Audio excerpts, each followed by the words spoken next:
Hello everyone.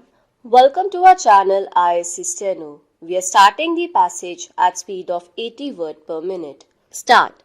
Mr. Deputy Chairman, Sir, before beginning my speech on the budget, I would like to associate myself with the other gentlemen without holding any speculation in condemning the incident which was referred to earlier.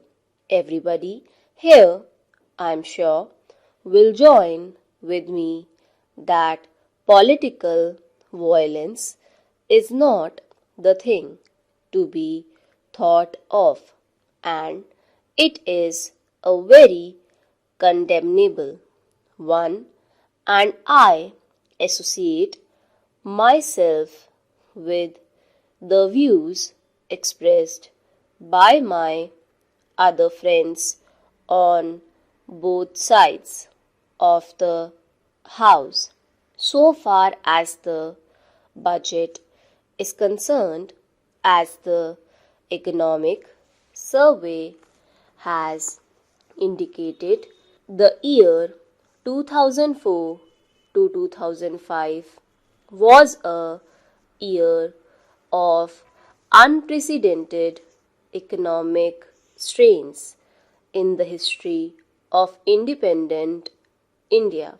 Again, sir, if you look at the economic survey, we find that the growth either in industrial or agricultural or export sector has not been a very encouraging one. Sir, the Honorable Finance Minister, while trying to frame the budget, had to consider the economic crisis faced by the country and had to grapple with many conflicts in framing the budget. I should like to say here, to a considerable extent, he has made a commendable effort in order to see that some incentives will be provided both for industrial as well as agricultural growth, which has been rather stagnant for years in this country. So, the problems of inflation, economic stagnation, and mounting unemployment, and almost a halt in the industrial and agricultural growth have been facing the country for the last several years, and these have to be broken. But I wonder whether the proper way to tackle these serious problems is to follow the same old path of increasing indirect taxation and budgetary deficit. If you look at the figures, we find the deficit of rupees 126 crores, which was estimated by the previous finance minister for the year 2004 to 2005, has now revealed itself not to remain at rupees 200 crores but has actually risen to rupees 600 crores.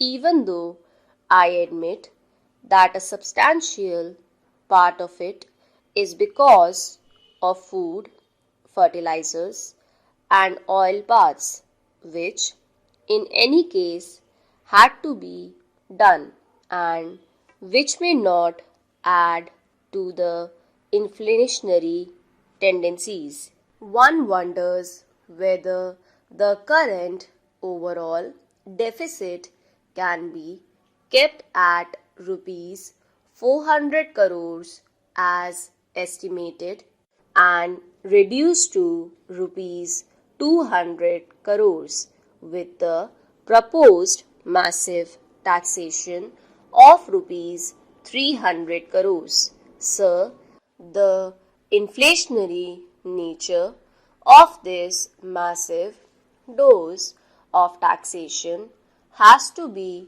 very seriously viewed, especially in view of the second dose of impost with which the finance minister had to come out in the middle of the last year, which amounted to nearly rupees 100 crores.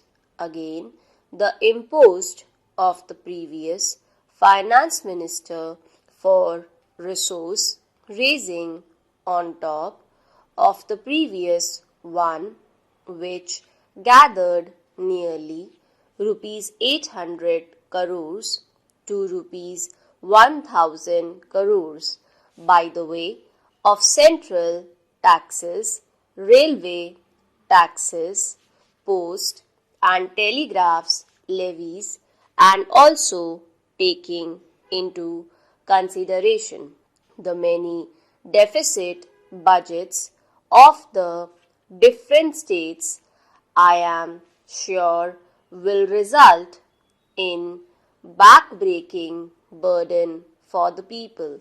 Sir, the impost on consumer items has added a further burden on the common man.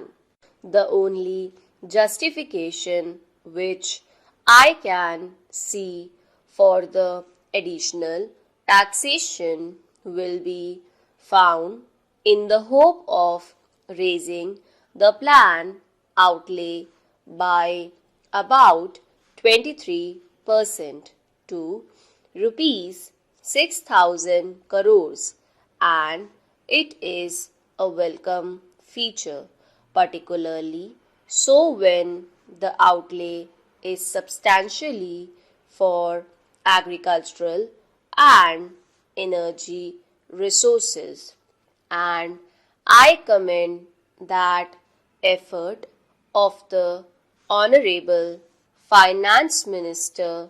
Sir, we find that agriculture and the energy resources have been stagnating for a couple of years, and the investment there has not been a considerable one. So far as agriculture is concerned, I would like to associate myself with the views expressed by my honorable friend who has gone into greater details of the position with regard to agriculture in a country which has more than 70% of the people living in rural areas. The effort that has been made all these years is not a commendable one, and if you compare it with the development in the urban areas, it has been rather a very neglected one. Sir, even with regard to the organized sector in wages and other amenities, there is always agitation, and they will be in a position to get relief, and we always find that the demand is for linking the wages to the rising cost of living. But what happens in the case of the agriculturist? As a man living in rural area, he has no hope. Whatever rising cost of living, he has to eke out a living with whatever he can produce out of the paltry piece of land that is available to him. I am not against the ceiling on land holdings or new land reforms which have been brought in. Stop.